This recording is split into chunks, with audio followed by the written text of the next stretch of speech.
Okay guys, I am going to show you how to go from this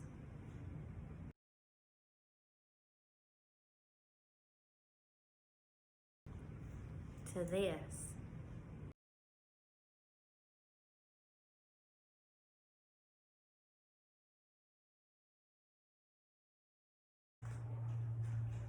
Hey guys, this is Tyler here from Rehab to Fab Designs. I am about to start working on a vintage china cabinet as a custom that somebody brought in. I can post a picture too. It's an old piece that belonged to this lady's grandmother that she used to keep in her kitchen, and she wants us to paint it for her, and I've ordered some paper also to go on the inside. Actually, it's very similar to another piece that we posted recently that was a feature in the I Made It Lovely Again hashtag group. She saw it and loved it and wanted the same finish, so I reached out to that artist to figure out where she got her paper from. I'll have to drop that information in because I can't remember it off the top of my head, but I will put links to it in there. But we're going to paper the inside and paint in a similar color, so we're going with the light blue. So I have Dixie Belle here in Haint Blue, which is what I ordered to be my primary color here, and we're not doing any blending. It's just going to be a plain clean finish.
Okay, so we are going to be putting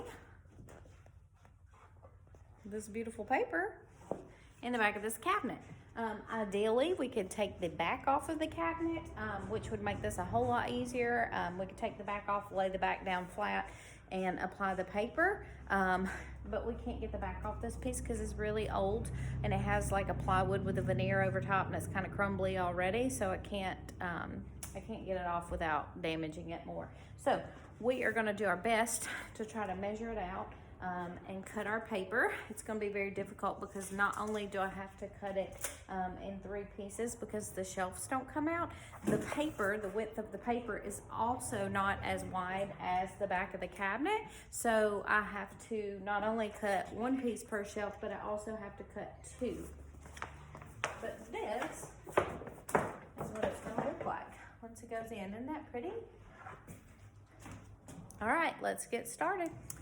Okay, so remember the other day when I said we couldn't get the back off of this cabinet because it was old and rickety?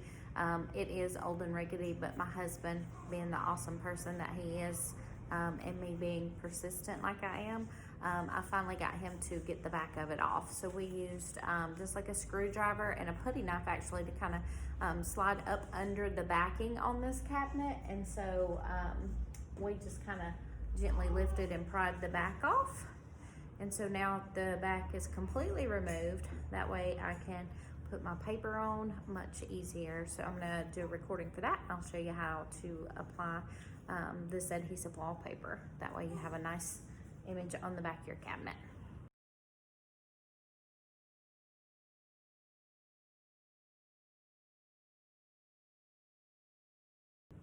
Okay, so I did come back and sand this just a little bit to knock down the high parts because I could feel a big difference in between where the little bit of primer and paint was and the original backing on this. And this is just where the shelves sit in the cabinet itself. So there was a difference in kind of the height on it. So I sanded it down, and I did come back and just do one coat of my paint on it just to also kind of help with that height discrepancy. And so here is my paper. Beautiful, beautiful, beautiful paper. You can see a crease in it right here where I was trying to bend it because I thought I was going to have to cut this yesterday to apply it. Thank goodness we got the back off the cabinet so I don't have to worry about it. And so that's what it's going to look like. And like I say, I've got to do two pieces because the width is not quite what I need it to be to fit in the back of the cabinet. So I ordered 2 sheets of it. So I'm going to start putting it on. It is just a peel and stick. You do have to put it on a nice, clean, smooth surface. So preferably painted and sanded and dusted of any debris and clean. Also dry, and if it's freshly painted, they want to make sure it's dried and kind of cured. This was painted yesterday, except for that little bit that I just applied on there, but it should be okay because it's chalk paint, and chalk paint dries to touch pretty quickly. So I'm going to start peeling this and get this applied, and then we'll put it on the back of the cabinet. And then all we have left to do is seal it, which I'm pretty sure I'm going to use wax because I just love the touch and feel of wax. And then putting the hardware on, which we just cleaned, and I've got a little quick video on that, so I'll show you guys how we did that. And then I've just got to paint the trim where we added the new molding where it was missing. And that's it. All right.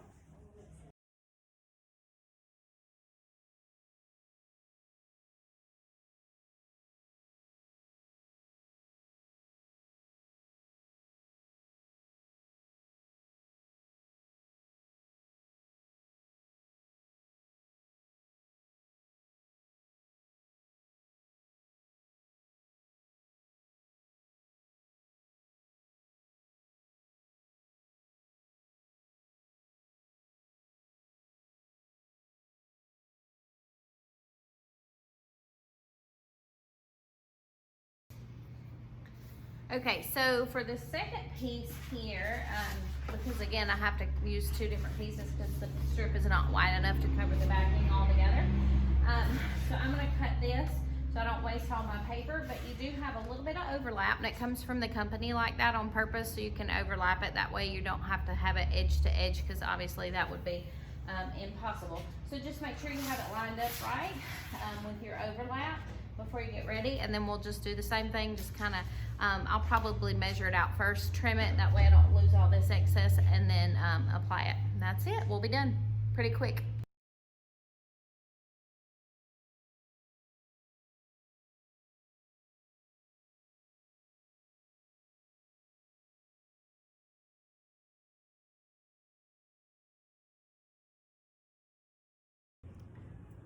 Guys, that's it. Can you believe that took me 12 minutes in real time? 12 minutes, that's it, to put those 2 pieces on. I didn't even measure it. I just eyeballed it and peeled it. So we do vinyl signs. We've done them before in workshops and stuff, and I just basically did it the same way. So I peeled a little bit of the backing off the design, off the wallpaper at the top, and just laid a little piece down, and then just kind of peeled the back out as I was laying the top down. And it actually lined up perfectly the first time. I didn't have to pick it up and move it or anything. I can't believe it, but it turned out great. 12 minutes of time, and now I have a pretty back, so I can put this back on my china cabinet and get finished. Okay, Here it is.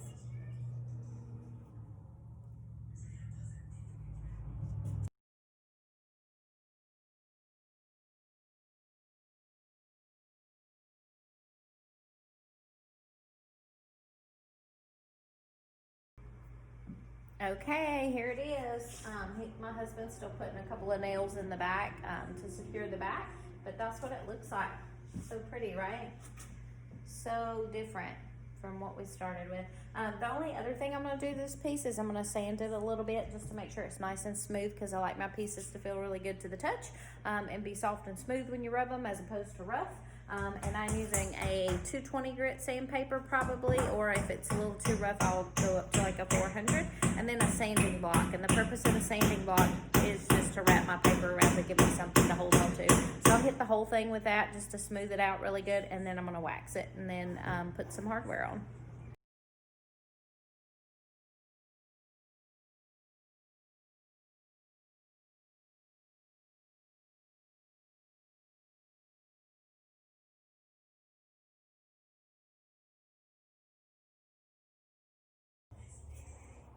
Okay, so let me introduce you guys to what I call a cheese grater tool, because it looks like a cheese grater, and it basically serves the same function. It is a planer actually, and what you use it for is to knock off high areas where your furniture, for example, doors and drawers where it's rubbing. So a lot of times when you paint furniture, you add a couple of coats of primer and then you come back and add a couple of coats of paint. You actually increase the thickness or the height of something, and so where something would close appropriately before a door or a drawer, it may not close as smoothly afterwards, or it may kind of rub from that extra amount of height that you added with your paint products. This one scrubs a little bit right here. I don't know if you can see it. I closed the door a few minutes ago, and there's a little bit of paint that's missing right here, and it's just where it rubs right here where the door closes. And so what's going to happen is it's going to remove my paint finish here, and it's also going to end up removing it here on the inside of the cabinet eventually. So I'm just going to use this tool right here to kind of grate it and kind of remove a little bit of that excess. And so hopefully it will close and not cause that same problem. Now the locking mechanism for this piece, it has the little bubble push here where it closes the door and latches is right there close by, so I can't do a whole lot with that if it rubs, unfortunately. But this one little area right here, I think I can kind of grind it down just a tiny little bit, and then hopefully it won't rub. Now obviously if you mess up your paint finish, you're going to have to come back and do that, and I haven't sealed this piece yet, so that's fine. But I am going to try to just knock that down a little bit and see if it helps with the close. Okay, almost done, all but the sealing. I'm going to use Dixie Belle's wax to seal this piece and clear, and that's it, besides hardware.